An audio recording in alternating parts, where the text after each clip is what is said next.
এটা হচ্ছে একটা মার্কেটিং ক্যাম্পেইনের রেজাল্ট, যেটা আমরা অল্প কিছুদিন আগেই আমাদের ক্লায়েন্টের জন্য রান করেছিলাম।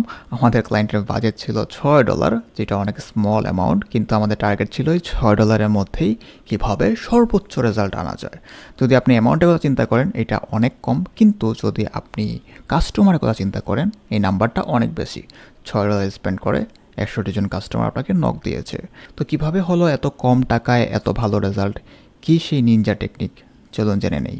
হ্যালো সবাইকে, আজকে মূলত আমরা কিছু একটা জিনিস শেখার চেষ্টা করবো। আজকে আমরা জানবো যে একটা ফেসবুকের অ্যাড রান করার পূর্বে কোন কোন বিষয়গুলো মাথায় রাখতে হবে এবং কি কি করলে আমাদের ফেসবুকের অ্যাড ক্যাম্পেইনের রেজাল্ট সর্বোচ্চ হবে। যাই করেন আমাদের ইন্টেনশন কিন্তু একটাই, আমাদের ক্লায়েন্ট যেন ডিসস্যাটিসফাইড না হয়, আমাদের ক্লায়েন্ট যেন সর্বোচ্চ রেজাল্টটা পায়। এবং হইতে পারে যে অনেক সময় আপনাকে ক্লায়েন্ট পিচ করছে এবং আপনাকে বলছে যে ভাই এই হচ্ছে আমার ফেসবুক পেজ, এই হচ্ছে আমার পোস্ট, আমি চাচ্ছি যে এই পোস্টটা ফেসবুকে মার্কেটিং হবে এবং এখান থেকে সেল জেনারেট হবে, মানুষ এখান থেকে দেখে কিনবে। আমাদের একটা ক্লায়েন্ট আমাদের কাছে আসছেন এবং সে এসে আমাকে বলছে যে ভাই এই হচ্ছে আমার প্রোডাক্ট, ফুড রিলেটেড, এবং আমি এটার জন্য মার্কেটিং ক্যাম্পেইন রান করতে চাচ্ছি যে কীভাবে করতে পারি। সো আমি যেভাবে রান করি, আমার এজেন্সি যেভাবে এটা আমার টিমটা হ্যান্ডেল করে, সব কিছু প্র্যাকটিক্যাল করেছি এবং আপনাদেরকে এখন প্র্যাকটিক্যালটা শো করবো যে আমরা কীভাবে একটা ক্লায়েন্টকে পিচ করি এবং সেই ক্লায়েন্টকে আমরা কীভাবে সার্ভিসগুলো দিই। So let's get started. So আমাদের একটা অ্যাড রান করার পূর্বে প্রথম যে কাজ সেটা হলো কারা আমাদের কাস্টমার সেটা খুঁজে বের করা।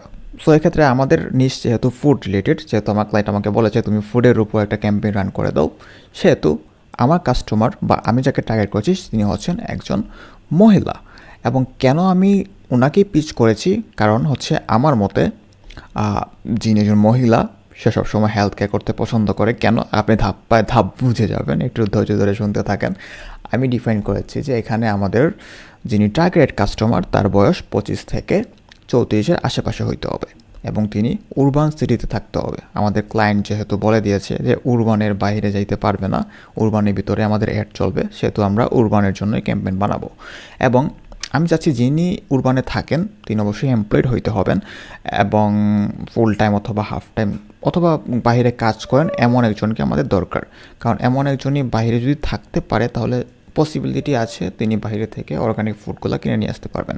এবং ইন্টারেস্ট হিসেবে আমি যেটা চাচ্ছি, ওনার হেলদি কুকিং অথবা হেলদি রান্নাবান্না করতে বেশি ভালো লাগতে হবে এবং যিনি যোগা করেন অথবা এক্সারসাইজ করেন আউটডোরসে। কারণ দেখেন একটা জিনিস চিন্তা করে, যিনি সচরাচর যোগা করেন অথবা এক্সারসাইজ করেন বাহিরে, তিনি তো মূলত হেলথ নিয়ে সচেতন, তাই না? তিনি মূলত বিভিন্নভাবে নিজেকে কেয়ার করতে পছন্দ করবেন। সো আমি যদি ওনার এইসব ক্যাটাগরিকে টার্গেট করি তাহলে হাইয়েস্ট পসিবিলিটি আছে এখানে এঙ্গেজ হবে। তারপর আমরা জানবো তাদের নিডটা কী। তাদের নিড হইতে পারে, কারণ এই বয়স যেহেতু, তাদের এই বয়সে অনেকের বিয়ে হয়ে যায়, অনেকের বাচ্চা কাচ্চা থাকে। তো আমি যেটা ভাবতেছি তাদের নিড হবে যে তাদের ফ্যামিলি সুস্থ থাকুক, কি ফ্যামিলি হেলদি, অথবা তাদের যে বাচ্চা কাচ্চা থাকে তারাও সুস্থ থাকুক, তাদের একটা ব্রাইট ফিউচার হোক, সুস্থ রাখুক তাদেরকে। প্রত্যেকটা মাই কিন্তু চায় তাদের বাচ্চা কাচ্চা সুস্থ থাকুক।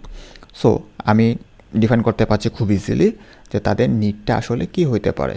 এবং তারা অবশ্যই চাইবে যে আমাদের যে ফুড, আমার যে খাবারগুলো আমার পরিবারকে এনে খাওয়াবো সেটা অবশ্যই কোনো ফরমালিন মুক্ত হইতে হবে, ফরমালিন হইলে হবে না, বা এগুলো খেয়ে যেন তারা অসুস্থ হয়ে না পড়ে, সুস্থ থাকবে এক কথায়। তো এই সব বিষয়গুলো আমি আগে নোট করে নিলাম।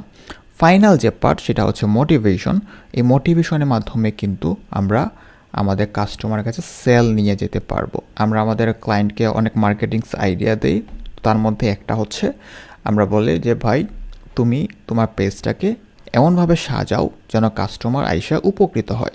যেমন এক্ষেত্রে আপনি একজন প্রফেশনালসকে হায়ার করতে পারেন যিনি কিনা সচরাচর হেলথ নিয়ে মোটিভেট করে কাস্টমারকে। যদি কাস্টমার কোনো সময় আপনার পেজে ঢুকে এবং দেখে সেখান থেকে অনেক মজার সার্ভিস, অনেক মজার ট্রিপস, যে কীভাবে শরীর বার্ন করে, কীভাবে ওজন বাড়ায়, ওজন কমায়, এই ধরনের মেন্টর একজন আছে যারা সচরাচর সার্ভিস দিয়ে যাচ্ছে, বলে যাচ্ছে। এবং এর পাশাপাশি এই অর্গানিক ফুড সম্পর্কেও আমাদেরকে বলতে, আমরা যে শুধু আপনাকে উপদেশ দিচ্ছি বা অ্যাডভাইস দিচ্ছি তা না, এবং এর পাশাপাশি আমরা খুব ভালো মানের খাবার বিক্রি করছি, যার ফলে আমাদের কাস্টমার অনেক উপকৃত, আমাদের অনেক বেশি পরিমাণে সেল আছে এবং আমাদের রিভিউ অনেক হাই। সো এই সব বিষয়গুলো যখন আমরা ধাপে ধাপে তুলে ধরবো এবং আমাদের কাস্টমার বিলিভ করতে শুরু করবে যে না এই পেজটা অনেক ট্রাস্টফুল এবং এখান থেকে নেওয়া যায়, যেহেতু এখানে তারা সার্ভিস সেল করতেছে না, তারা আসলে প্রবলেম সলভ করতেছে। প্রবলেম সলভ করাটাই হচ্ছে বর্তমান দুনিয়ার সবচেয়ে ইউজফুল একটা ট্রিক্স। সো এই হচ্ছে আমাদের ট্রায়োগ্রাফিক। আপনি যদি একটা মার্কেটিং ক্যাম্পেইন রান করার পূর্বে এইরকম একটা প্রপার চার্ট বানাইতে পারেন, কি হচ্ছে কারা হচ্ছে আমাদের অডিয়েন্স, কি তাদের ইন্টারেস্ট, কি তাদের নিড, কি তাদের ভেরিয়ার্স, এবং কীভাবে মোটিভেট করে তাদেরকে বা তাদের কাছে আমাদের প্রোডাক্টটা সেল করতে পারি। সো ভিডিও শেষ করার আগে আরেকটা জিনিস বলে রাখি, বাংলাদেশের মধ্যে প্রত্যেকেরই যে সমস্যাটা ফেস করে বুস্ট করতে যেয়ে, সেটা হলো ফেসবুকের অ্যাড সেন্টার ব্লক হয়ে যাওয়া। এটা মূলত কিছু রুলস অ্যান্ড রেগুলেশন না মানার কারণে হয়ে থাকে। ধরেন কথার কথা, আপনি একটা দেশে গেছেন ইলিগালভাবে, ধরা পড়ার পর জেল খাটছে, তারপর আবার দেশে ফিরে আসছেন। এটা খুবই কমন। সেম একই প্রসেসে ফেসবুক কাজ করে। আপনি যদি তাদের রুলস অ্যান্ড রেগুলেশন ব্রেক করে অ্যাড সেন্টার রান করতে চান বা অ্যাডে কিছু লড়াচড়া করতে চান, আপনাকে ব্লক করে দেবে। খুবই স্বাভাবিক। সো আপনি যদি চান যে আমি এইটার উপর একটা ভিডিও বানাই কীভাবে আপনার অ্যাড সেন্টার ব্লক হবে না, নিচে কমেন্ট করতে পারেন। সো আমি এখন এই যে যেটা এখন বানাইছি সেই অ্যাডটা রান করবো ক্লায়েন্টের জন্য। সো ভিডিওটা এখানে অফ করছি। দেখা হচ্ছে পরবর্তী কোনো একটা ভিডিওতে। টাটা।